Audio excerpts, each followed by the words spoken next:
Hello, I saw your question on the discussion board. It's from section 3.3. I guess it's the last question here. It's a very visual question. Use the adjacent figure to approximate the circular function for cosine of 0.5. I guess it's in radians. It'll be similar for sine to the nearest tenth. Then they want you to verify it with a calculator, so it's very visual doing it this way. Use a figure to approximate the following. So you want to find the cosine of 0.5 radians. Well, the radius of this is 1. You can see that.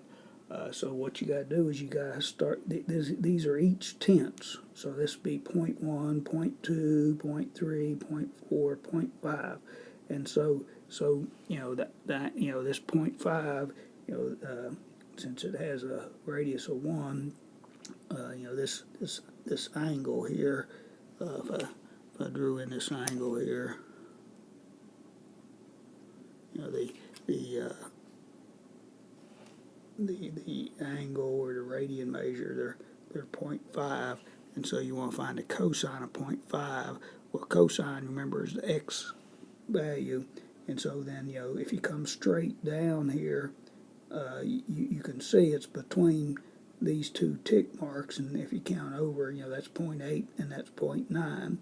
So it looks like it's a little bit closer, probably to 0.9 than it is 0.8, which you could verify with your calculator. But they just want it to the nearest tenth, so you can you see where this value is. You come straight down. That's between these two, and that's the numbers that go here.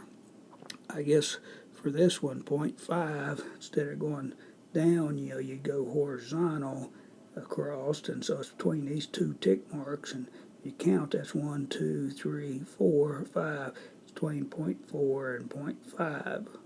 You see what I think you've already typed in. Then you find the exact value, I guess. This turned out to be 0.88, which I did recognize. I mean, it is noticeably closer to 0.9. So it's a very visual way of doing this. Hope this helps.